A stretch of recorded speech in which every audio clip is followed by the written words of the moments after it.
حضرت عمر فاروق فرماتے ہیں ان کے انتقال کو 3 دن ہوئے تھے، میں مسجد نبوی میں بیٹھا تھا، 2-3 چھوٹی چھوٹی بچیاں آ گئی، کہنے لگی چاچا آپ خلیفہ بنے ہو؟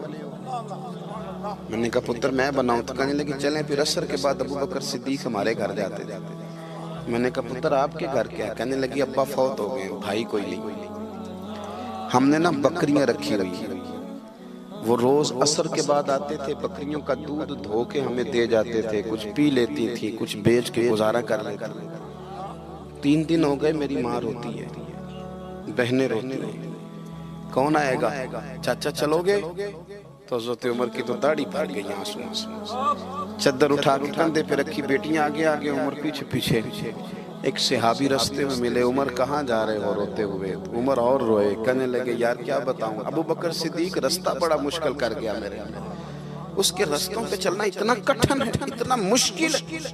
بھئی کچھ ضروری ہے کہ 2 لاکھ روپے کسی کو دیں گے تو خدمت ہوگی؟ تو کسی کا آٹا ہی پسوا دے، جا کسی کو جا کے شہر سے دوائی لا کے دے دے، کوئی تو ڈیوٹی کرنا، یہ ہمیں حضرت ابو بکر صدیق نے سکھایا۔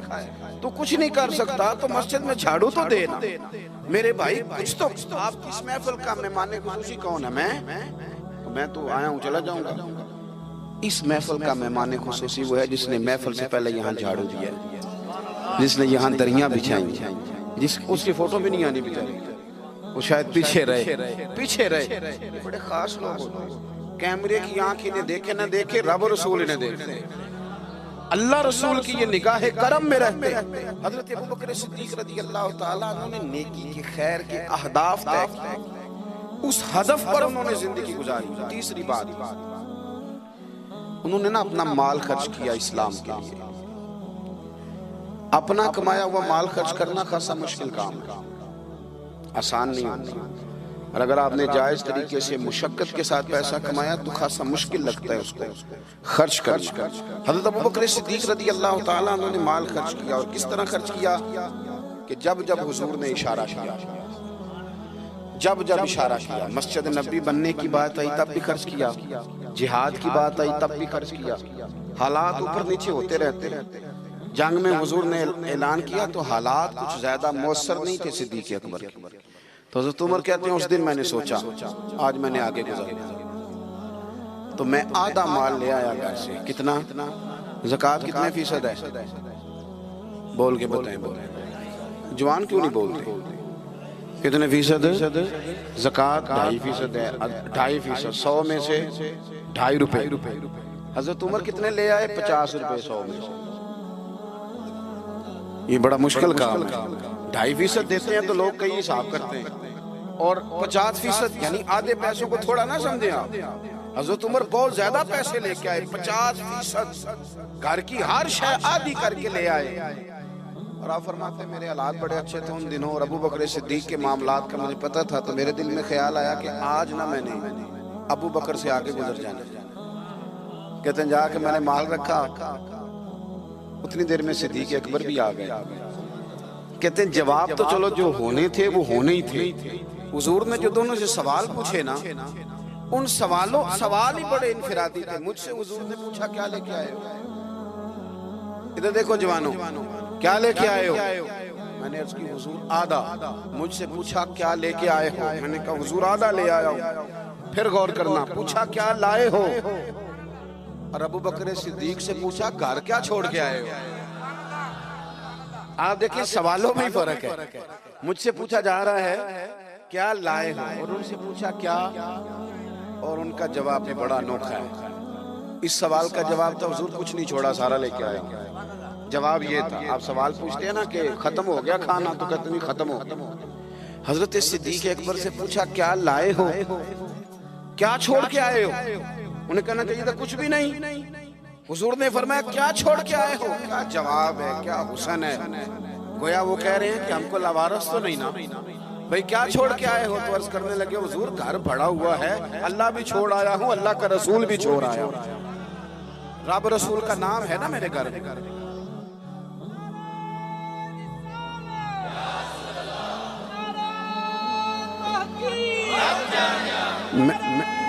سنے فرماتے میں نا اللہ اور اس کے رسول، او بھائی ہمارے گھروں میں سارا کچھ ہے آج کل، اللہ رسول کا نام نہیں۔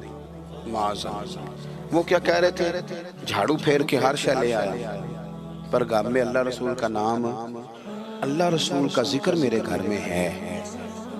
تو آپ نے کبھی کسی کتاب میں یہ پڑھا ہے یا کسی عالم نے بتایا ہے کہ اس کے بعد حضرت صدیق اکبر معاذ اللہ کنگال ہو گئے تھے؟ وہ تو پھر مالا مال تھے، اس کے بعد بھی کئی دفعہ دیا۔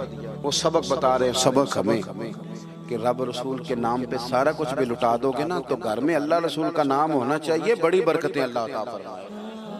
ہم نے نا دولت تجوریوں میں بھر کے رکھی ہے، جو اصل دولت تھی اللہ رسول کا ذکر، اس سے ہم تھوڑے سے پیچھے۔ اب حدیث پاک سنیں، ہر بندہ حضرت صدیق اکبر کی عظمت بیان کرے گا اپنے علم کے مطابق، فہم کے مطابق، لیکن ان کی شان تک کون پہنچ سکتا ہے؟ حضرت ابوبکر صدیق رضی اللہ تعالیٰ عنہ کی شان میں بڑی حدیثیں ہیں، لیکن میں اس حدیث پہ آ کے ٹھہر جاتا ہوں، طبیعت جم جاتی ہے کہ یار یہ کیا معاملہ ہے۔ نبی پاک علیہ السلام نے فرمایا، لوگوں میرے پاس جس کے بھی پیسے آئے ہیں نا میں نے امانت سمجھ کے خرچ کیے، لیکن جب ابوبکر صدیق کے پیسے آئے میں نے اپنے سمجھ کے خرچ کیے، اپنے سمجھ، فکر کوئی نہیں، جہاں مرضی لگا، اپنے سمجھ کے خرچ۔ آخری باتیں آپ کی خدمت میں عرض کر رہا ہوں۔ ایک تو پہلے صاحب سے عرض کیا کہ سچ سچ ہی ہوتا ہے، حق وہ حالات دیکھ کے نہیں بولنا، وہ ضمیر کی آواز سن کے بولنا۔ دوسری بات، ہدف طے کریں نیکی کا، یہ کام میں نے کرنے، آپ ہدف طے کریں، اللہ مدد کرے۔ تیسری بات میرے عزیز، حضرت ابوبکر صدیق نے مال خرچ کیا۔ مال جو ہے نا، نبی پاک علیہ السلام نے فرمایا، اعلیٰ حضرت نے فتاوی رضویہ میں حدیث لکھی ہے کہ آخری دور میں دین کا کام بھی درہم و دینار سے ہوگا، پیسوں سے کام ہوگا۔ آپ کو ادارے بنانے ہیں، مساجد بنانی ہیں، کتابیں چھپوانی ہیں، تو کس طرح چھپیں؟ اپنا مال اور ہم نے یہ ذمہ دے دیا امیروں کو کہ امیر خرچ کریں گے، حالانکہ ہم نے وہ حدیثیں نہیں پڑھی کہ ایک صحابی کلو کھجورے لے کے آ گئے تھے اور مسجد نبوی میں مال کا ڈھیر لگا ہوا تھا، تو حضور نے فرمایا یہ کلو کھجورے نا سارے مال کے اوپر بکھیر دو، جتنا سب کو ثواب ملے گا اتنا اس ایک کلو والے کو ملے گا۔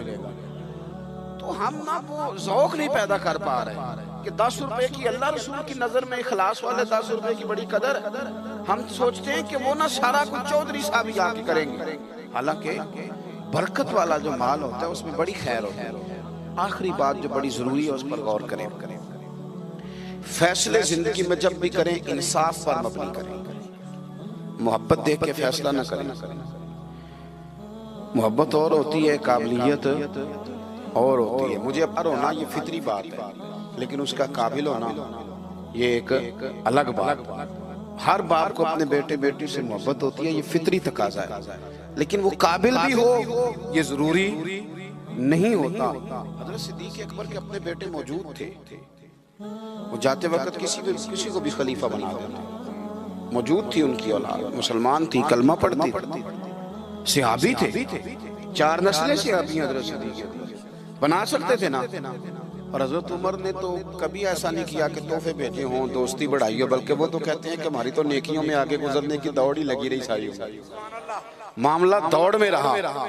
لیکن حضرت ابوبکر کا فیصلہ دیکھیں، جب وقت وصال آیا تو آپ نے فرمایا عمر کو بلاؤ، ساری چیزیں وصیتیں نصیحتیں کی، سب کچھ حضرت عمر کے سپرد کیا۔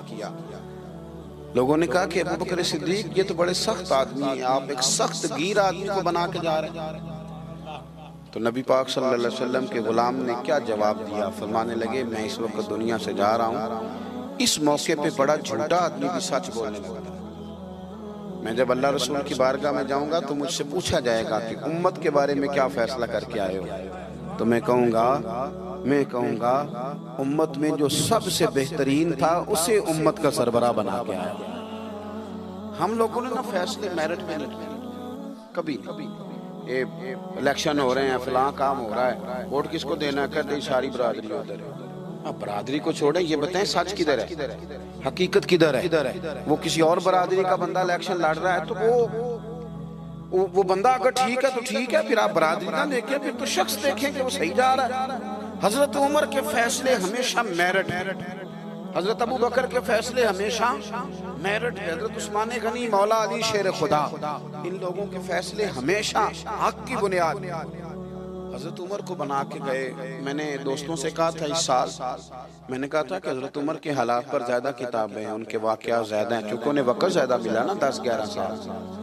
حضرت ابوبکر صدیق کو تو 2 سال ملے, لیکن ان کی خلافت کو مضبوط حضرت ابوبکر صدیق نے کیا. سارے فتنوں کا سر کچل کے خلافت سجا سوار کے حضرت عمر کو دی. اب یہ جو حضرت عمر نے اتنی پھیلا دی خلافت اور اتنا بڑا کام کر دیا دین کے لیے کہ 24 لاکھ مربع میل پہ پھیل گیا سارا کچھ, تو حضرت سیدہ عائشہ صدیقہ رضی اللہ تعالیٰ عنہ کہتی میری گود میں سر تھا مدینے والے حبیب کا, اور آسمان پہ ستارے نور بھرے چمک رہے تھے. میں نے عرض کی حضور آسمان کے ستاروں کے برابر بھی کسی کی نیکیاں ہیں.